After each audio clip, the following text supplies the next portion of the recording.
कि इनके लिए 2 डंडों की मार ही पर्याप्त है। जब कोमल त्वचा डंडों की मार से जलकर लाल हो जाएगी तो नारायण नाम अपने आप इनकी जिह्वा से लुप्त हो जाएगा। प्रभु, प्रभु।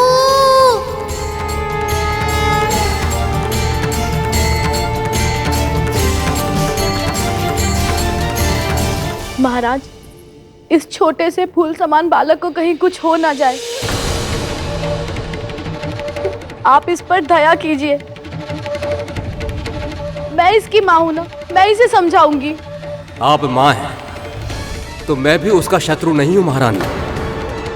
पिता हूं मैं, मुझे भी प्रेम है अपने पुत्र से। पर अब प्रेम से समझाने का समय बीत चुका है महारानी। बस एक ही आशा है कि उसे अपनी भूल का आभास शीघ्र ही हो जाए और मुझे उसे और भी कड़ा दंड देने के लिए विवश न होना पड़े। ओम नमो नारायणाय। ओम नमो नारायणाय। ओम नमो नारायणाय। ओम नमो नारायणाय। ओम नमो नारायणाय। ये कैसे संभव है? ओम नमो नारायणाय। ओम नमो नारायणाय। ओम नमो नारायणाय। ओम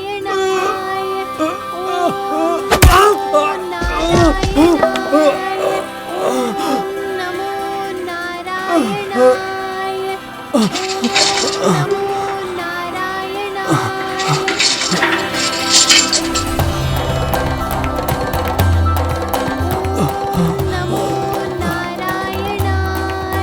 ओम नमो नारायणाय।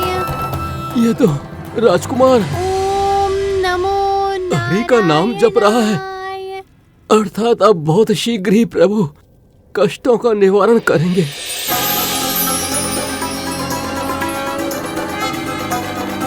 ओम नमो नारायणाय। ओम नमो नारायणाय। ओम नमो नारायणाय। ओम नमो नारायणाय। ओम नमो नारायणाय। ओम नमो नारायणाय।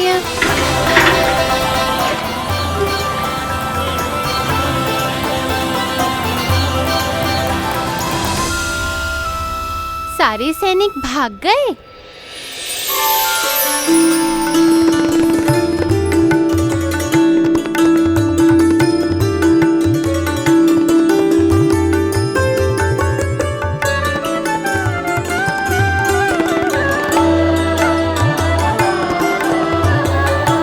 ये अचानक मेरी पीड़ा समाप्त कैसे हो गई?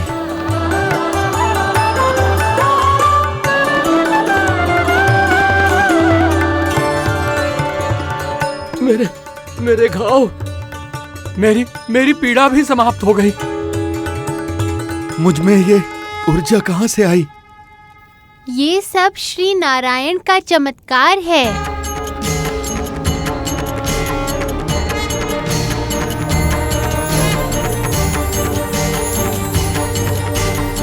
आपका बहुत बहुत धन्यवाद प्रभु। ओम नमो नारायणाय। ओम नमो नारायणाय। इस चमत्कार के बाद तो हिरण्यकश्यप को अवश्य ही समझ आ गया होगा कि प्रभु विष्णु और उनके भक्त दोनों ही कितने शक्तिशाली हैं। जब व्यक्ति में अहंकार प्रवेश कर जाता है तो उसे अपनी भूल आंखों के सामने होते हुए भी दिखाई नहीं देती, और उस भूल से सीख लेने के स्थान पर वो उससे भी बड़ा अपराध करने के लिए तत्पर हो जाता है। और हिरण्यकश्यप के साथ भी ऐसा ही कुछ हुआ।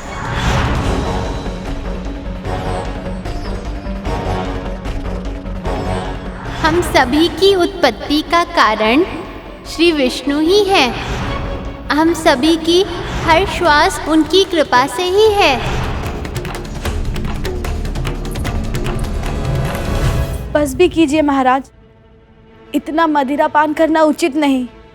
जब तक सैनिक आकर शुभ समाचार नहीं देते, मेरा मन व्याकुल ही रहेगा महारानी।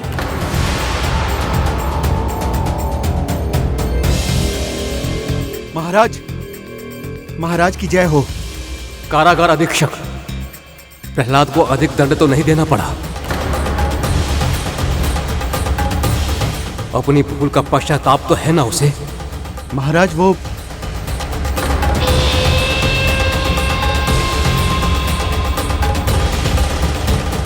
कहाँ है मेरा पुत्र?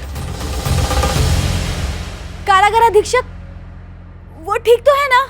वो पूरी तरह से स्वस्थ है महारानी। और वो ही नहीं, अन्य सभी ऋषि मुनि भी कुमार प्रहलाद के साथ अब उत्तम स्थिति में हैं। तुम्हारे कहने का अर्थ क्या है? मैं बताता हूँ पिताजी। पुत्र, दंडों की चोट से अधिक पीड़ा तो नहीं हो रही है ना? ये कारागार से बाहर कैसे आया?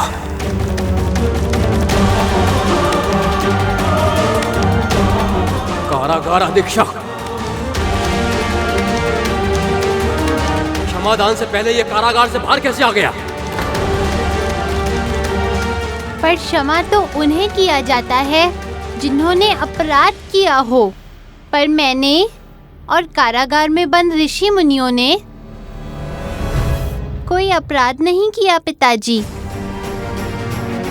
इसलिए नारायण ने हमें हमारे कष्टों से मुक्त कर दिया। फिर वही दुर्वचन, फिर वही शत्रु का नाम। असुरों में मायावी शक्तियां अर्जित करने का सामर्थ्य होता है। अवश्य तुमने भी कोई मायावी शक्ति प्राप्त कर ली है प्रहलाद, पर इससे तुम मुझसे और मेरे दंड से नहीं बच पाओगे प्रहलाद। सैनिक, इसे फिर से कारागार में लेकर चले जाओ। भोजन जल सब बंद कर दो इसका। कड़ी दृष्टि रखो इस पर।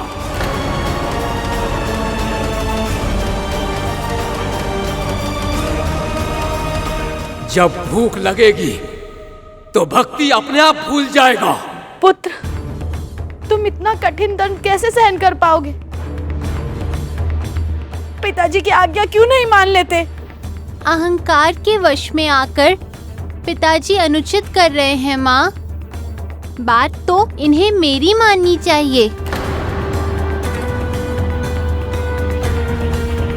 पर आप मेरी चिंता मत कीजिए। नारायण भक्त वत्सल हैं, पीड़ितों के रक्षक हैं।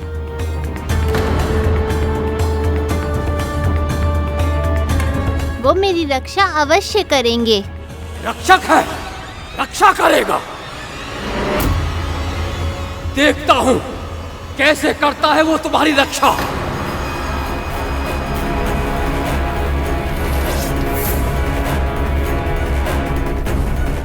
कैसे खिलाता है वो तुम्हें भोजन। अब तुम्हें अन्न का एक दाना भी नहीं मिलेगा।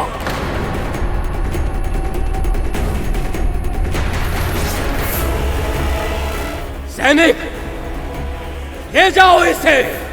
जी महाराज।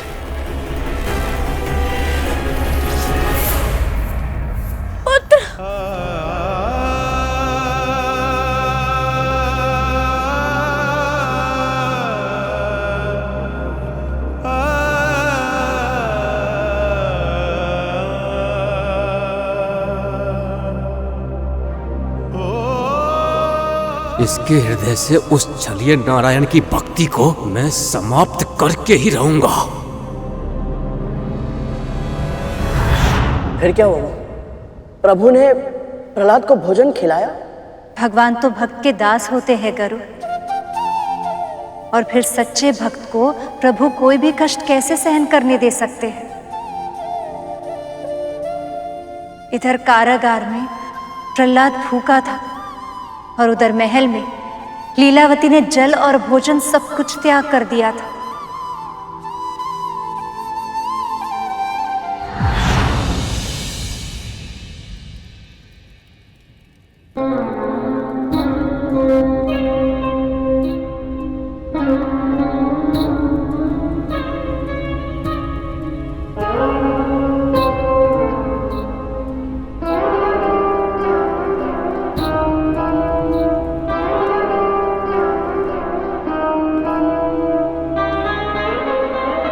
ओम नमो नारायणाय।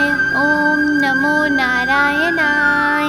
ओम नमो नारायणाय। ओम नमो नारायणाय।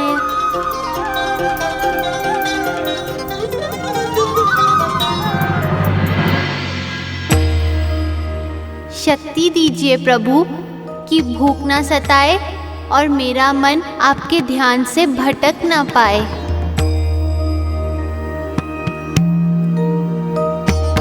ओम नमो नारायणाय। ओम नमो नारायणाय।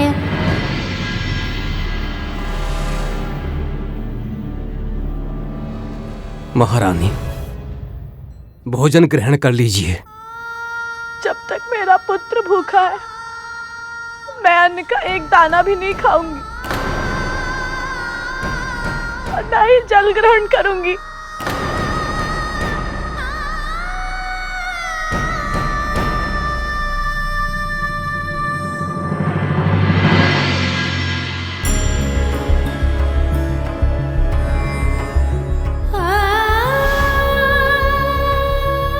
कम से कम शैया पर तो आ जाइए महारानी।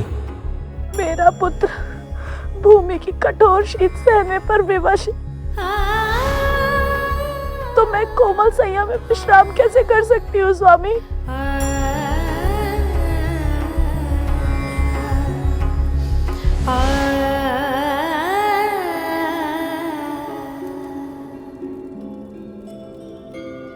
माँ, माँ, माँ, माँ, माँ, पुत्र पुत्र माँ, माँ, माँ, पुत्र माँ, माँ। पुत्र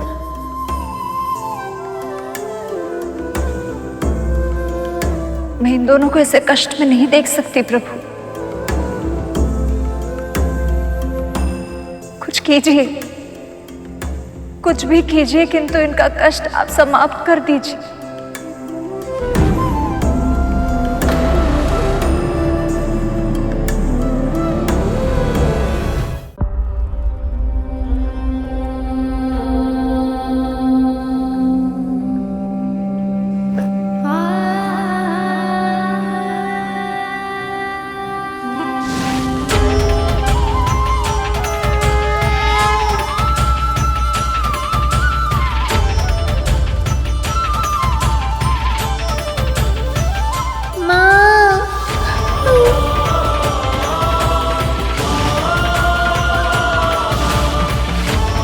पुत्र प्रहलाद,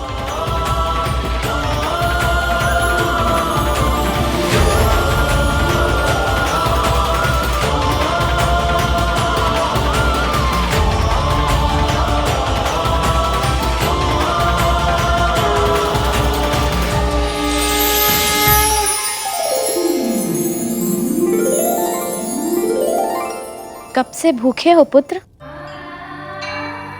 लो खाना खाओ।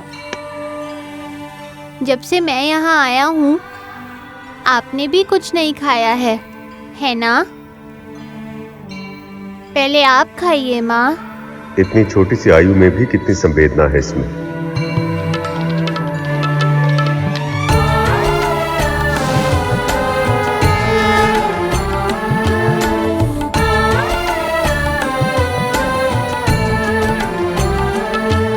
माँ, भूख लगी है। प्रहलाद पुत्र, तुम ठीक हो ना? तुम्हें किसी ने अधिक दंड तो नहीं दिया ना? मैं ठीक हूँ माँ, बस भूख सता रही है। आओ चलो। प्रहलाद, विष्णु तुम्हारे पिता के शत्रु हैं। उनकी भक्ति करना छोड़ दो पुत्र। कल प्रातः पिता से क्षमा मांग लेना। वो तुमसे बहुत प्रेम करते हैं, पर विष्णु के प्रति बहुत क्रोध है उनके मन में। मुझे भय है कि यदि तुमने उनका आदेश नहीं माना तो कहीं कुछ। आप चिंता मत कीजिए माँ, मैं कुछ भी अनुचित नहीं कर रहा हूँ, बल्कि मैं पिताजी को मुक्ति का मार्ग दिखाने का प्रयास कर रहा हूँ। जब तक नारायण मेरे साथ हैं, मुझे कुछ नहीं होगा।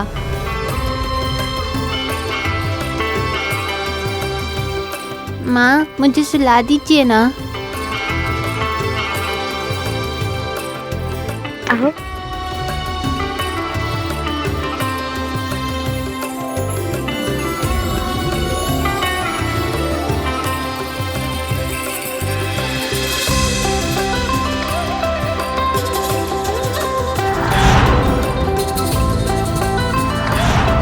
माँ, प्रभु इतने महान हैं, वो स्वयं उन दोनों माँ और पुत्र को भोजन कराने चले आए।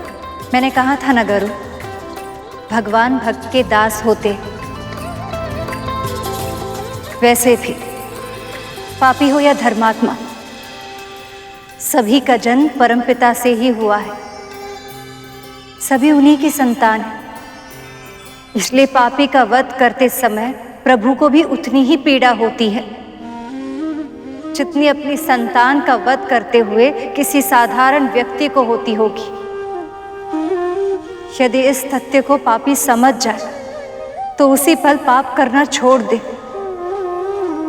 पर वो तो अपने परम हितैषी भगवान को ही अपना परम शत्रु समझते हैं, जैसे हिरण्यकश्यप समझ रहा था।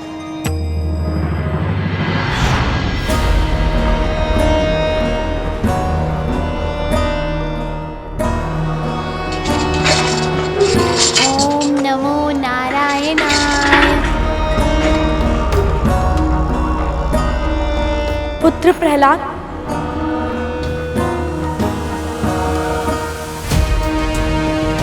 प्रणाम माँ, प्रणाम पिताजी। रात भर भूखे रहकर बुद्धि ठीक हो गई। अब तो नारायण को भूलकर मेरी शरण में आओगे ना? पर मैं भूखा नहीं था पिताजी, माँ ने पेट भर भोजन करा दिया था। ये सत्य है महारानी?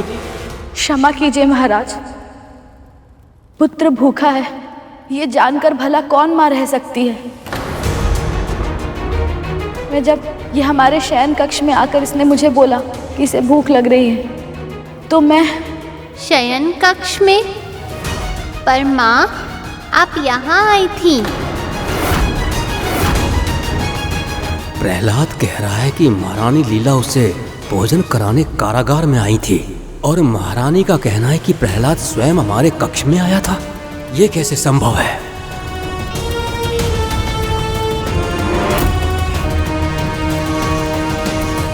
महारानी मुझसे असत्य भाषण कभी नहीं कर सकती, अर्थात वो छलिया विष्णु ही कल वेश बदलकर यहाँ आया होगा।